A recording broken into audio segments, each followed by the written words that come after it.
What is the most or one of the most underutilized leadership skills? In my opinion, it's asking questions. And many leaders default to telling people what they're doing wrong and telling their team what they should be doing instead of leading with questions. And I think questions are very powerful and you can use it for multiple scenarios. And that's what I want to cover today and hopefully help you realize how you can lead better with questions. And asking questions is really about confidence. And for a woman, especially in women in tech, asking questions feel very risky, very uncomfortable, because what if I ask a question and I may look less credible, maybe even stupid? And I'll give you an example, right? I mean, I remember earlier in my career when I was an engineer and I joined a team, they were developing in Java. I didn't know the language, I didn't know the product, and I felt very uncomfortable to ask because I felt if I'm going to ask, maybe it means I don't belong. Maybe it feels I'm not good enough. What will they think of me? So if you feel like asking questions can mean you're not smart enough, or you must know everything, I want to challenge that. I wanted to help you challenge that. Especially as a leader, think about yourself being hired to a new leadership role, a new company. So you're new to the company, you still need to get up to speed with the product you're leading, with the team, with the architecture.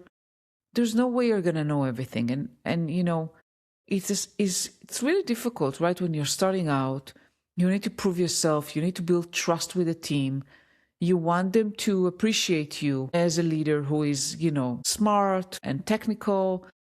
But how do you do that if you don't ask questions? If you see yourself like over-preparing before speaking, researching for hours before asking something, you may need to start practicing asking more questions. And that can also help you establish your authority as a leader. Because if you lead with questions, it doesn't mean that you are not capable, that you're not a good leader.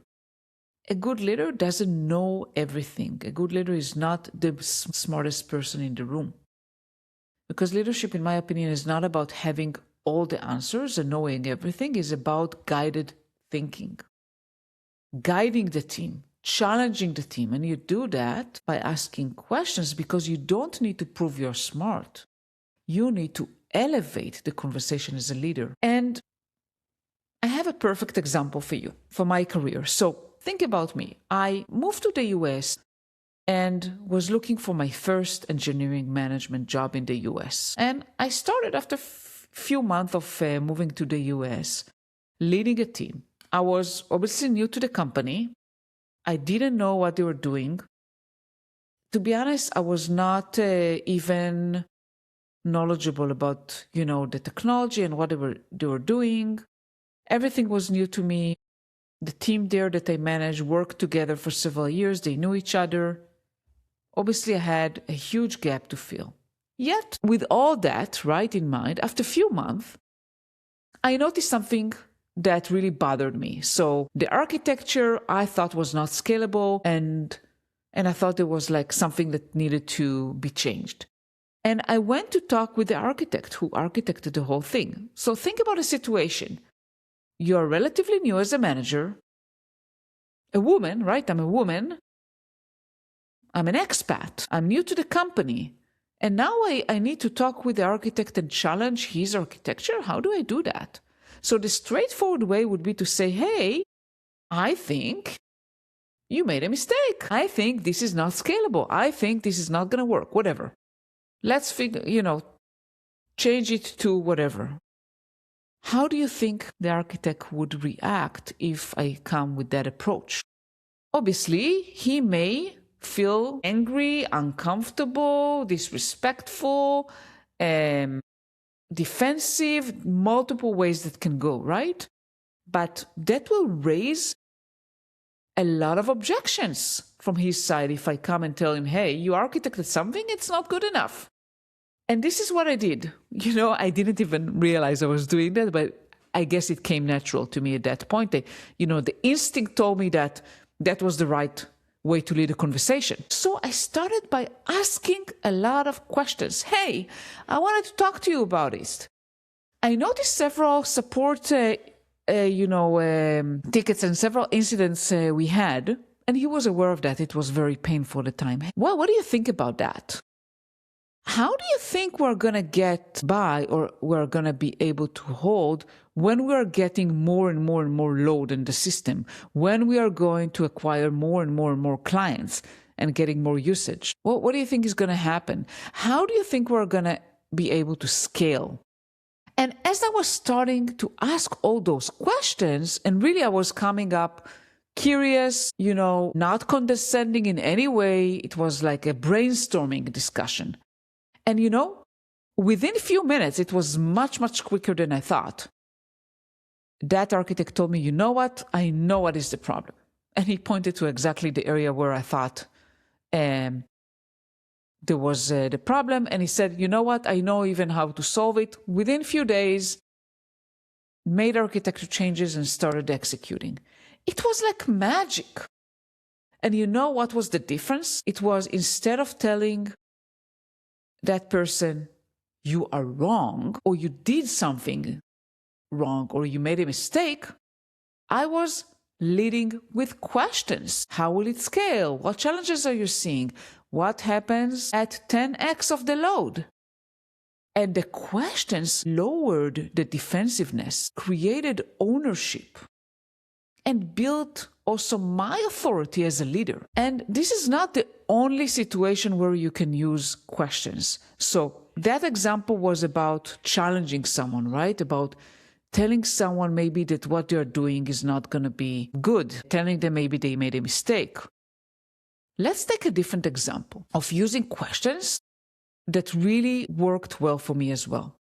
I had a team and we were working remote, and obviously we're communicating a lot with Slack.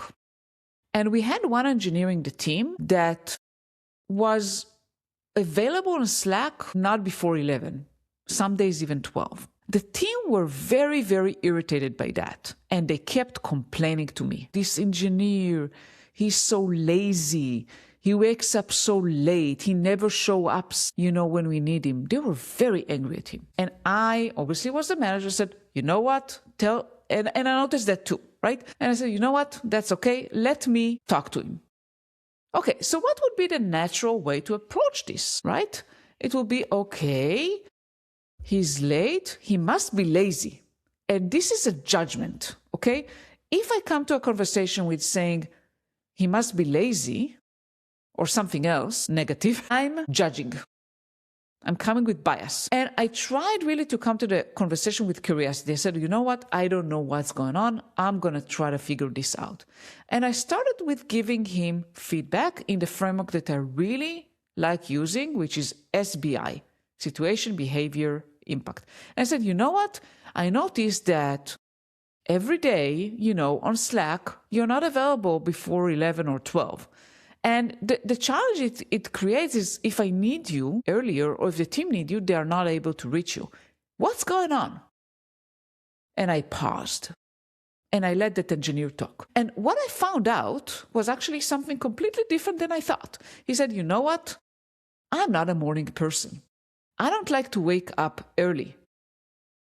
I really like to focus my working hours between 11 or 12 p.m. until 8, 9, sometimes even later at night. I'm really a night person. I'm a night owl. And then we started the conversation from a different place. Okay, I now understand. Let's figure this out together and reach a compromise. And you see the difference? So instead of coming with judgment, which caused disengagement, you simply come with curiosity and you ask, hey, what's going on? And then the conversation have a different vibe altogether.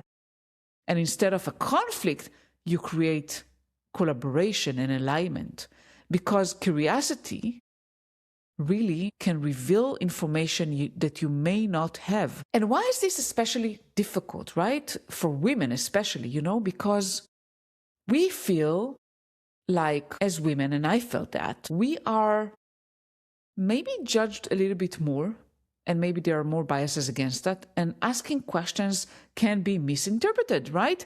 Because we are afraid that we may lose credibility. It may look that we are unsure. So we have this pressure to be prepared, to know everything, to have the answers to everything. But you cannot know everything, especially as you lead and you grow into a more executive roles. And asking questions actually build authority, and you know that, but you still hesitate to ask.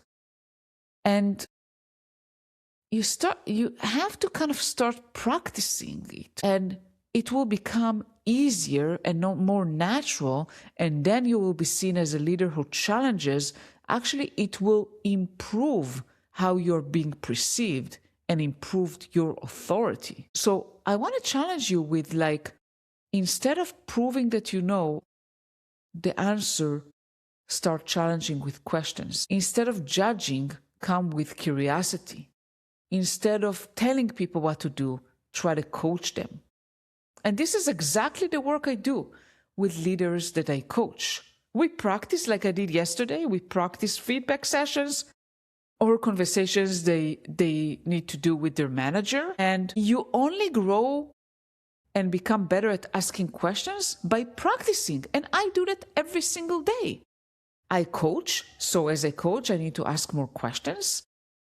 I host in my podcast, I interview guests. So the more I interview, the better I become. And you know what? In podcast interviews, for example, I found out something magical. At the beginning, I was coming prepared with all the questions, and it didn't work because the conversation has its own natural flow.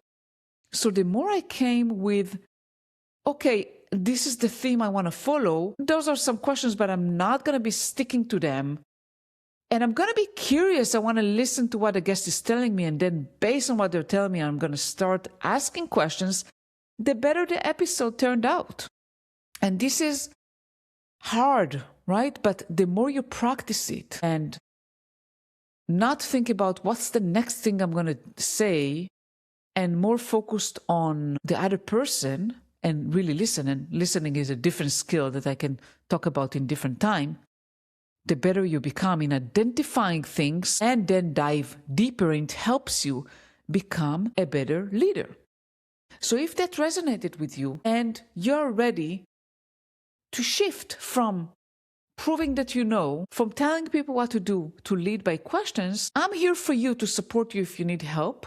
And I'm really hoping that episode helped you start looking at asking questions as a skill you really need to hone in and improve. So I want to thank you so much for listening to me today, and start practicing asking questions. Thank you so much, and I'll see you next week on my podcast. Bye.